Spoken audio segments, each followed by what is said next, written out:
In this video, I will correct task 9, the last exercise in the exam.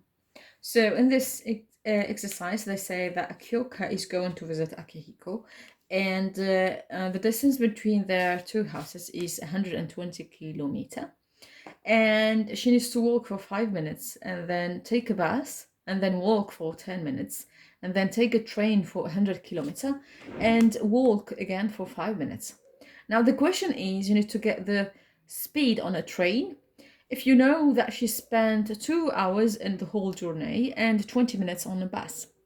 So I know that the speed of the train will be the distance divided by the time.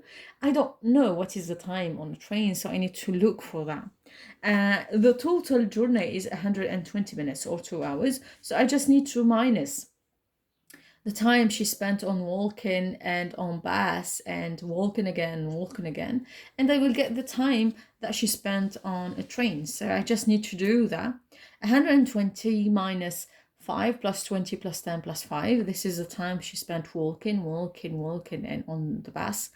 And if you do that, you will get it's 80 minutes.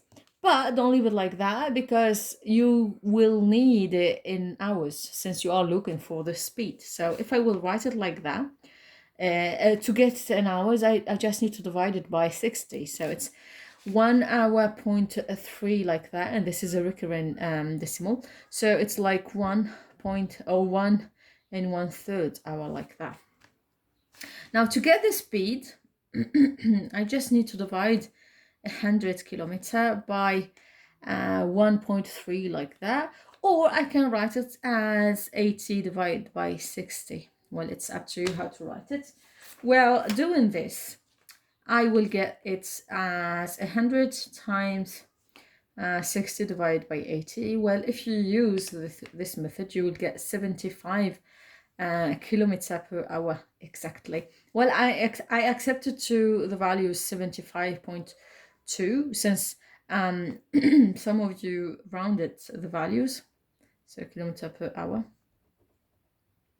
All right, and if you write this correctly, you get 6 points on that.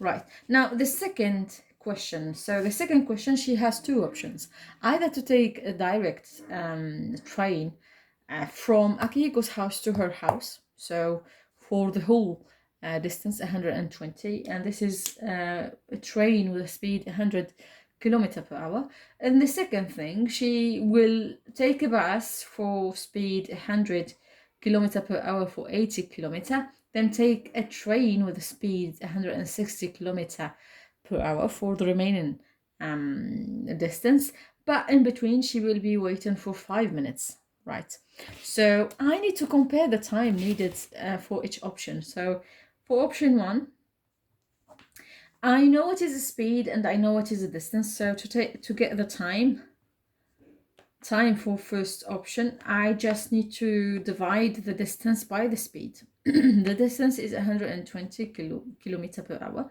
and the speed is equal to 100. So it's 1.2 hours. So she will spend 1.2 hour. Now for option 2. So I need to get the time on bus. So the time on bus is distance divided by speed. The distance is equal to 80. The speed is 100. So she will spend 0.8 hours on on bus.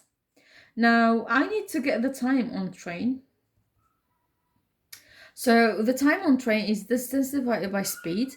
Distance, I just need to minus 80 from the whole distance. So 120 minus 80. And this is divided by the speed. The speed is 160. So 40 divided by 160, and this is equal to 0.25 hours.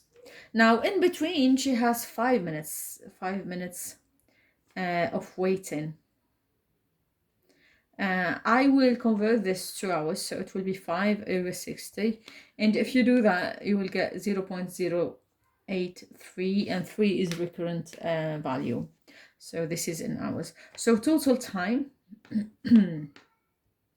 So the total time is equal to 0.8 plus 0.25 plus 0.083, like that. So if you add everything together, you will get that this is equal to 1.13 and irregular 3, like that, hours. So as you can see here, the time for the first option is more than the time spent in the second option. So as a result, option 2 is better, since she would spend less time to reach the house. Well, this is how you solve it, and I accepted every result. That, for example, if you got everything in minutes and you did the comparison in minutes, I accepted that. So 6 points for this. I got 2 points for this, 2 points for the second, 2 points for the first option, 2 points for the second option, and 2 points for deciding which option to take. Right. Well, let me know if you need more explanations about that. Thanks for watching. Bye-bye.